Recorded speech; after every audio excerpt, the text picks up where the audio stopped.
దీవాళీ తర్వాత నుండి గోల్డ్ అనేది కొంచెం కొంచెంగా తగ్గుకుంటూ వస్తుంది. అవును. సో, దానికంటే ముందేంటంటే నియర్లీ 2,00,000 వరకెళ్ళిన అవును. సందర్భాలు కూడా ఉన్నాయి. అవును. సో, ఈ ఫ్లక్చుయేషన్స్ అనేవి ఎందుకొస్తున్నాయి సార్? యాహ్!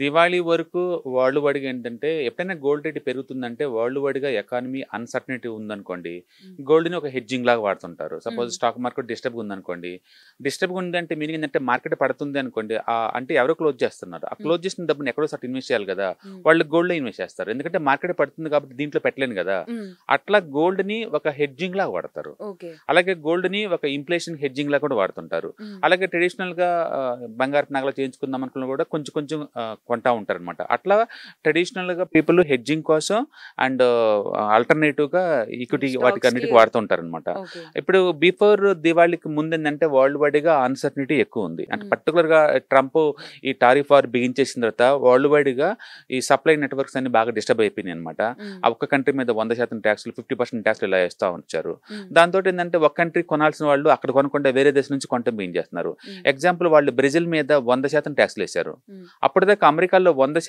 కాఫీ గింజలు మొత్తం అక్కడి నుంచి వస్తాయి. ఓకే. ఇప్పుడు వాళ్ళు ఇంత రేట్‌కి మనకక్కడ అమ్మలేమని చెప్పేసి వాళ్ళు కంప్లీట్‌గా ఆపేసి చైనాకి అమ్ముతున్నారు. హ్మ్. ఇప్పటిదాకా అమెరికా వాళ్ళు ఈ కాఫీని గింజల్ని బ్రెజిల్ నుంచి తెచ్చుకుంటూ అలవాటు పడ్డోళ్ళు, ఇప్పుడు సడెన్‌గా వేరే కంట్రీస్ తీసుకోవాలంటే చాలా టైం పడుతుంది గదా! ఆ అవును. నెట్వర్క్స్ అయన్నీ రావాలి ఆ! కదా! నెట్వర్క్స్ క్రియేట్ అట్లా చేసుకొని వరల్డ్ వైడ్‌గా సప్లై చైన్ నెట్వర్క్ బాగా డిస్టర్బ్ అయింది ట్రంప్ వచ్చిన కాడ నుంచి. హ్మ్.